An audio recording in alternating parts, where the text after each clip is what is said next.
he hadn't raised a hand to me, my life was already in grave danger every minute of every day.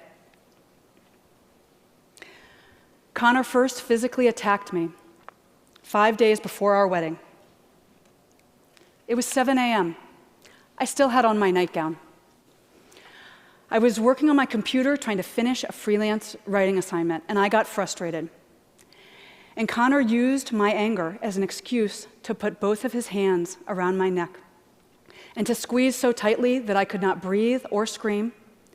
And he used the chokehold to hit my head repeatedly against the wall. 5 days later, the 10 bruises on my neck had just faded, and I put on my mother's wedding dress, and I married him. Despite what had happened, I was sure we were going to live happily ever after, because I loved him, and he loved me so much. And he was very, very sorry.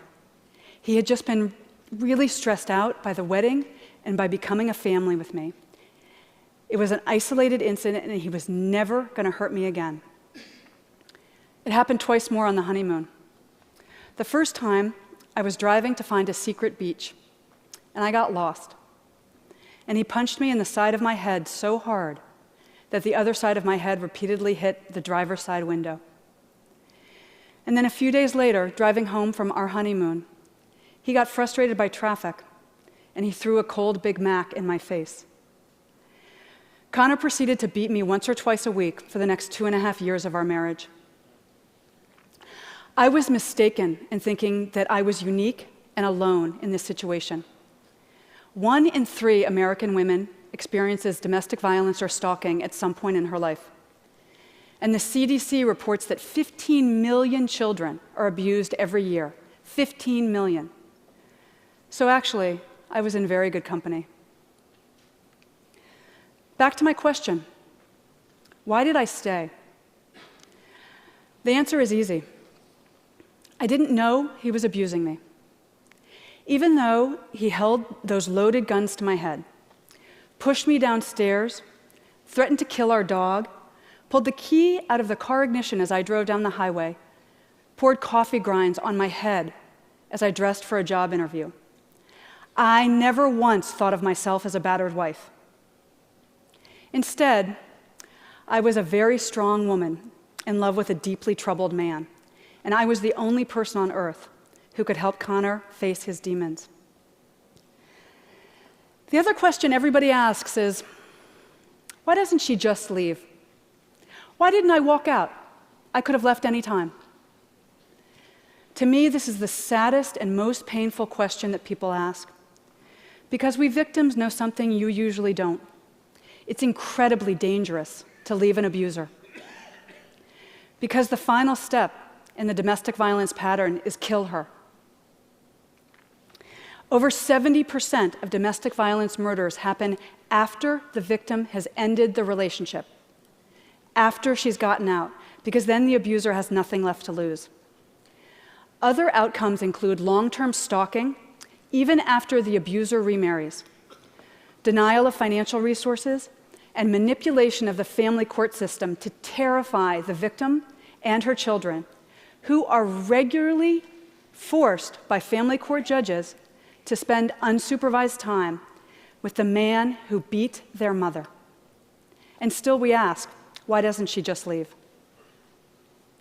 I was able to leave because of one final sadistic beating that broke through my denial. I realized that the man who I loved so much was going to kill me if I let him. So I broke the silence. I told everyone. The police, my neighbors, my friends and family, total strangers. And I'm here today because you all helped me. We tend to stereotype victims as grisly headlines, self-destructive women, damaged goods. The question, why does she stay, is code for some people for it's her fault for staying.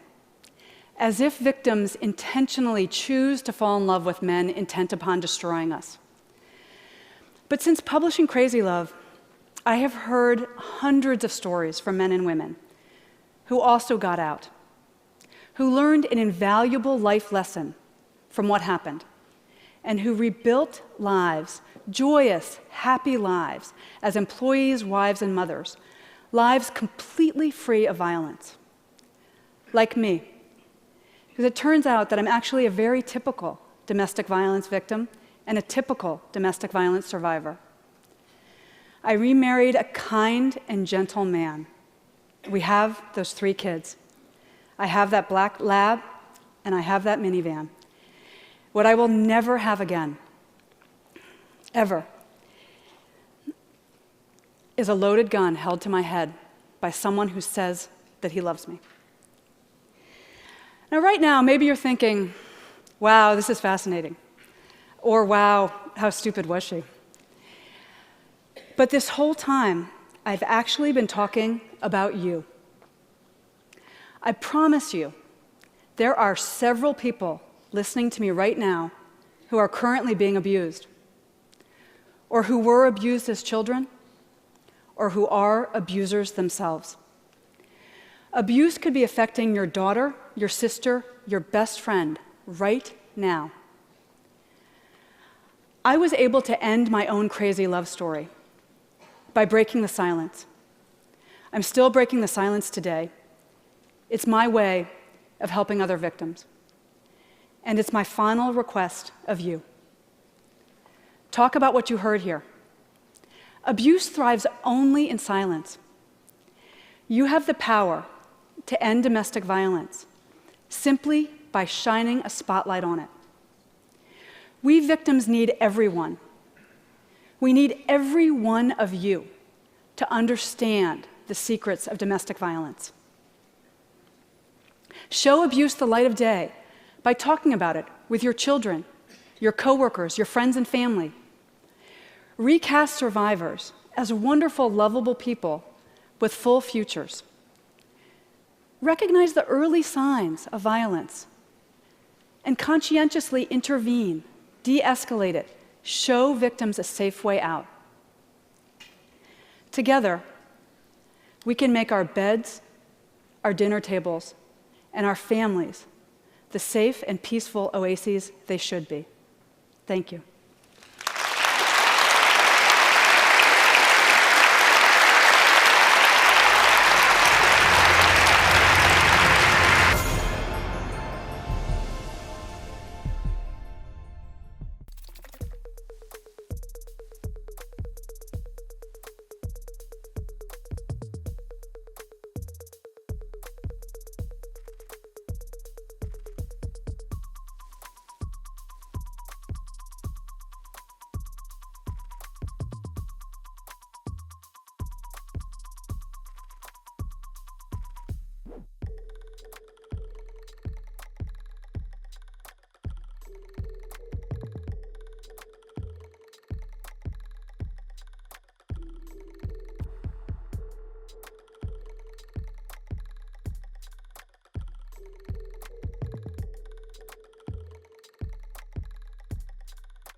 First, 2022. I don't know if that was the actual date. I think that might have been the wrong date. That's when I took the screenshot. I don't know when I posted it, cause I deleted it. But the first tweet starts off with, "I'm sorry for being dishonest with everyone on some real shit. I've been lying. ... All of the my mans are me projecting a life I crave and desire, but in all reality, I don't know how to cultivate healthy relationships at 21, and it's embarrassing." So you're probably like, whoa, where'd that come from? I know. Let me tell you. I was going through it. And by the time I posted this, I was at the tail end of the abuse. So it was more like a reflection rather than a live telling, if that makes sense. Kind of like what this video is. A reflection rather than a live telling, if you know what I'm saying. Bow. So the first tweet that is outlining the abuse starts like this: "Trigger warning, DV abuse, etc. / You know how we used to do it back in the 2020s. About 3 months ago, I made probably the biggest mistake of my life and started talking to Queen. Oh wait, I'm not gonna say the name. We gonna call. Okay. Bow. Okay, wait. Okay, wait. You right. 1 month in, it was probably the best month of my entire life, to be honest. I felt so in love. And then I found out he was talking to other people, but we were not official or exclusive, so I brushed past it. About 2 months in, I get a text from a friend I've known for 2+ years on Twitter that said bae and asked for help with my car note. That didn't make sense. After he saw the messages, he beat me up pretty bad in the Chevron parking lot. Oh! Okay, let me go back. It said, and then I found out he was talking to other people, but we weren't exclusive or official, so I brushed past it. About 2 months in, I got a text from a friend I've known for about 2+ years on Twitter that said bae. It said bae in the message, but I was asking, or no, they were asking for help with their car note, and they said bae, can you help me out? And I was like, I don't got the screenshot because he deleted that message. After he saw the messages, he beat me up pretty bad in the Chevron parking lot, and he took my car for an hour, leaving me in 110-degree Texas heat without a phone, wallet, and I was hungry. I called the police, but I didn't file a report. Don't call me dumb. I know already. I should have. Boom. It was my first time experiencing abuse from a partner in a way that was so visceral and violent, but I healed. After that happened, it turned mental and emotionally violent, starting with, you can't do anything right. They're grading me in a Kroger for grabbing the wrong item. Then there's a video. I don't have the video because I deleted the post. I don't know where the video is at. If I find the video, I'll post it in here. I hate to admit it, but this was all red flags in the most extreme sense. I have a past of familial abuse, childhood bullying, and a general feeling of loneliness and grief since I lost my dad and 2 grandmas recently. I put up with far too much. Then we sort of been having bad days every day for a month recently. And today, while I was driving on the highway, he hit me so fucking hard in my eye that I swerved and almost hit a truck. My biggest fear ever is dying in a motherfucking car accident. I think I'm gonna die in a car accident. I'm scared that I'm gonna die in a car accident. And if I ever do, just know I said that I would. And I was miserable the entire time. And y'all need to find that truck driver that did that shit and put him down. Sorry, I didn't mean to say that. The violence never stopped. I pulled over and I put him out of my car. He tried to take it again, but I took the keys out and he kicked the passenger side mirror and I pulled off. If you're wondering, every time, yes, every time I've called 911, even if I didn't report. Texas police suck. They suck ass. They never showed up anytime, and I had to go to the station and they just recommended a restraining/protective order. But in my opinion, if y'all aren't responding to my calls in the first place, what is the fucking point? Okay, so that's the end of the tweets. Y'all probably like, ooh, you really got into it. You told a whole story in a few tweets. How you do that? Well, let me tell you, I lied. Those tweets were still a lie. I did not stop talking to him right after that. If y'all know anything about domestic violence or abusive relationships, you know more than I know how hard it is to get out of that situation. Now, one thing that I didn't tell y'all in that other episode leading up into this story is, while me and Quincy were sort of interacting, we had got caught at my mom's house. So I kind of snuck him in one night. My mom said, I think he was low-key trying to expose it because he knew my mom was kind of homophobic, but we're not going to talk about it. My mom had like lashed out, like she had turned on full homophobia because I was sneaking somebody in the house. So she was already homophobic, and then she saw her gay son sneaking somebody in the house that was a boy.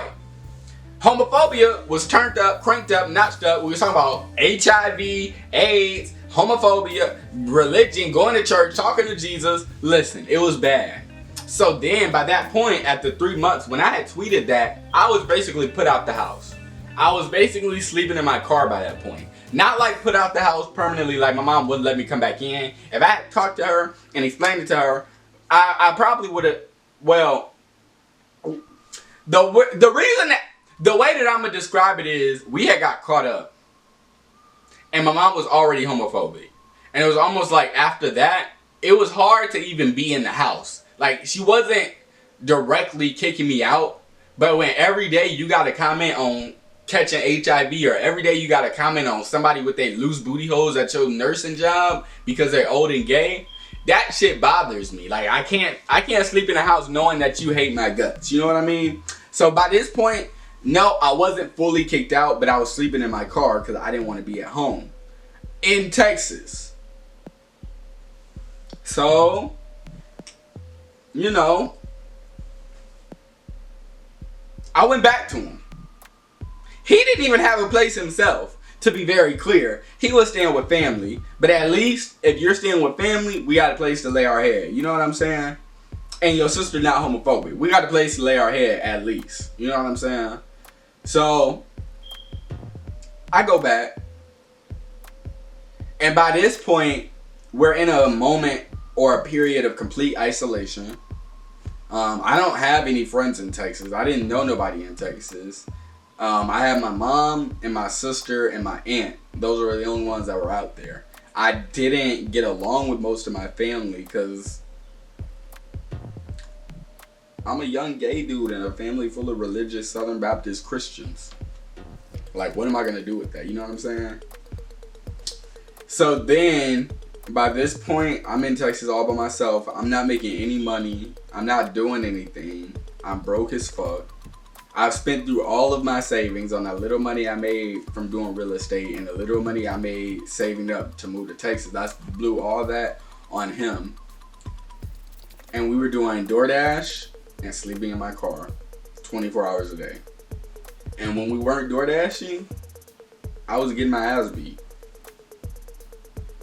And that happened pretty much every day. From the time that I made that post until the time that we stopped talking right before I moved to Illinois. I struggle with this.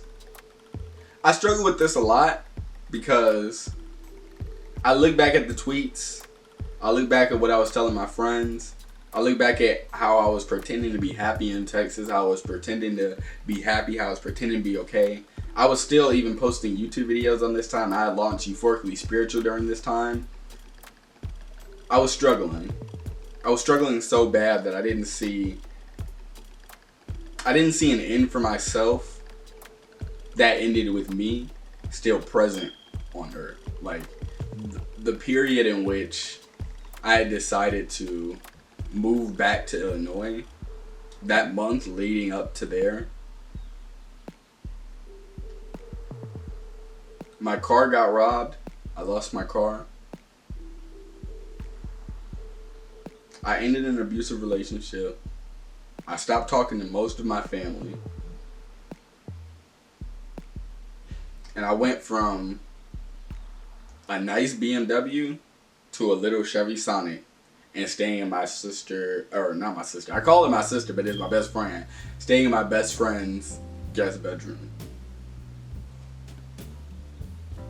I struggle. I struggle with the idea of everything that I lost in that moment. I struggle with everything that I could have become. But I also struggle in the time that I lost. I'm somebody that I graduated high school a year early. I did 130 hours worth of credits in college in 4 years. I'm impatient. And I'm somebody that likes to win. And I look back on that time, on this time where I'm putting my life back together and I'm repairing myself, and I think about everything that has been lost, everything that has been fucked up. Even right now, in the car that got stolen while I was in Texas, I had all my filming equipment. I had to buy a new camera. I don't have any microphones. I don't have my laptop to do the little thing where I can see myself in the viewfinder. I have to get up every time I want to see and go over and look, press play, and make sure I'm in the right angle. I struggle so difficultly. Every day I see something that I could have, that I should have, that I don't because of a moment that I was weak. I didn't set my boundaries. I didn't set boundaries, period. I didn't listen to my spiritual discernment, period. I am somebody that I need to respect my spirituality, respect my mental health, respect my emotional well-being in order for me to live a life that's cohesive. In order for me to live a life that's put together, I have to have all these lanes flowing in the right direction, going back and forth, to and from, to and from, to and from. Because if I don't, I get sucked into these holes, right? Lust. And I'm not talking about it in a religious sense. I'm talking about lust in the sense of I lust after somebody to be comforting me, to be on me, to be with me. I lust after that feeling of being intimate. But also, greed. The reason that I'm struggling so much making money is because I grew up in a state of poverty. So that process of attaining is attractive to me. In order for me to live comfortably, I can't sit in lust and greed. And that's where that environment came from. That environment I created and generated for me to be in an abusive relationship like that. It was sustained off of fear, off of lust, off of greed. And I want to preface this by saying there are past traumas that went into this, right? If it weren't for me being abused by my only parent as a kid, do I think I would have been in a situation where I allowed that to happen? No.